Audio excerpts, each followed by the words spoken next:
Johannes Chrysostomus Wolfgangus Theophilus Amadeus Mozart, or as many people would know him as Wolfgang Amadeus Mozart, was one of the most prolific composers of the classical period. Born in Salisbury, Austria on January 7, 1756, Amadeus, under the wing of his father Leopold Mozart, began his musical career and eventually became a prodigy at the ripe age of 6. A year later, Mozart published not one, but 2 sonatas at the age of 7. When he was 14, Mozart was offered a position as concertmaster in 1770, and on that same year, Mozart would release Mitridate, a 3-act opera performed in Milan. Mozart would be hailed as a musical prodigy both during his time and even to this very day, but behind Mozart's success lies a bizarre yet relevant history that not a lot of people are quite familiar with in regards to one of the most iconic composers who had ever lived.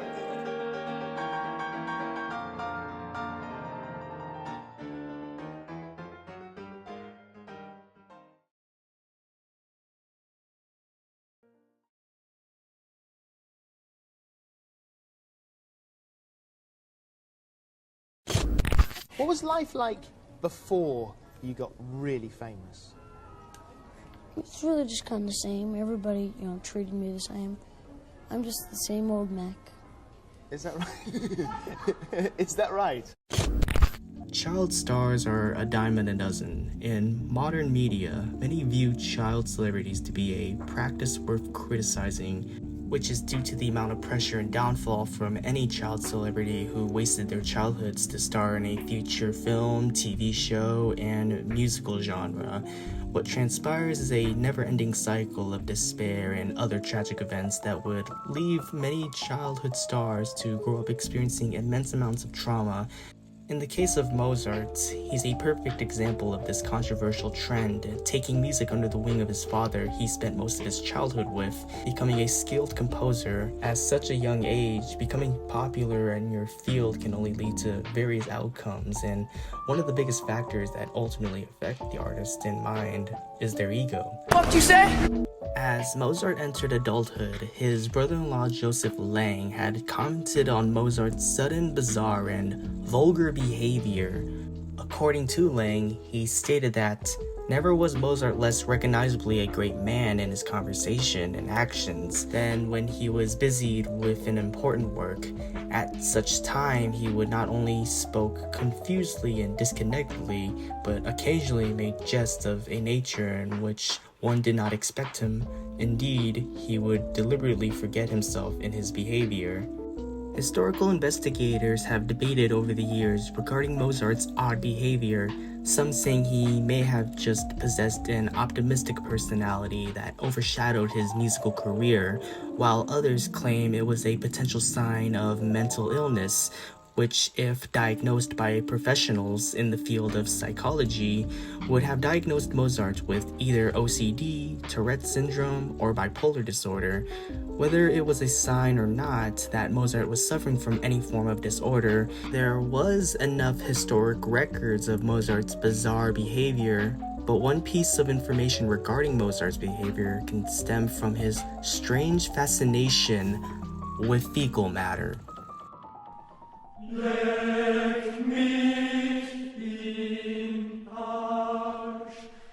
While it's not really confirmed when and where Mozart wrote this specific piece, it is highly regarded as one of Mozart's most profound works.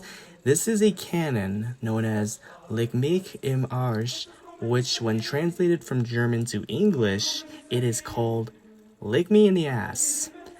Mozart composed this lovely piece when he was just 26 years old. His overall behavior contributed to this created piece, as he was known for spouting profanity, but strangely enough, his use of profanity didn't just bleed through his musical composition, but it was also seen through letters that he would send to his family members and cohorts. In some of those letters, at least 39 documents contained scatological content. To make matters even worse, he wrote a letter to his cousin Manon, which contained a very gross phrase relating to scat. Tons, to be exact. From his out-of-control behavior to his use of toilet humor, it seemed like Mozart was well known for more than just his music, similar to how many view Beethoven as a composer who was deaf and sometimes out of control.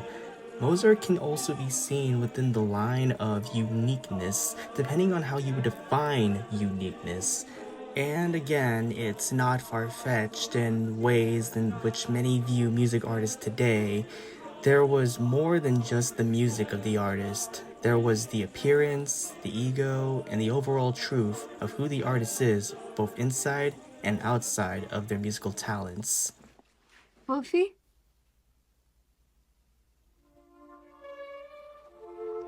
Wolfie? Wolfie? Wolfie!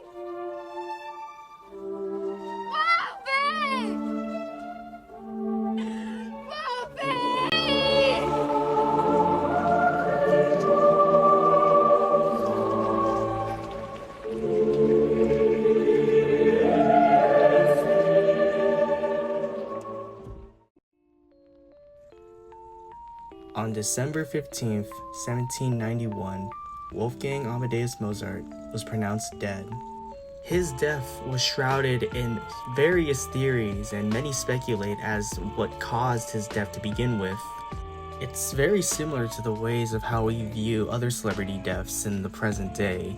Many famous deaths relating to musical artists are shrouded in mystery, such as the death of rapper Tupac Shakur, who, despite being murdered via drive-by shooting, the killer remains unknown. Okay, a little pause in this video essay. I wrote this a while back, and let's be real, it was definitely Diddy. Coming back to Mozart, there have been many theories that claim that there was an attempted assassination of the musical composer. According to Martin and Jürgen Hoogzender and Michael Stone, some rumors led to the belief that a doctor operating Vienna by the name of Gottfried von Sweden had poisoned Mozart during his treatment. When he was officially pronounced dead to the public, the doctor's reaction to the news was described as dubious. While it's safe to say that Mozart's death was due to natural causes, this phenomenon of mysterious celebrity deaths still run rampant to this very day. Again, the way many saw Mozart then is the same way we see artists now, from their wonderful and influential music to their outlandish behaviors and lifestyles to eventually their untimely demise. Wolfgang Amadeus Mozart will remain as an icon in the music world. If there is anything people can learn from Mozart, is that he was not only a musical prodigy, but he pioneered the tropes that would follow suit in the music world. No matter how far music has evolved, there will always be a Wolfgang Amadeus Mozart to fill that void.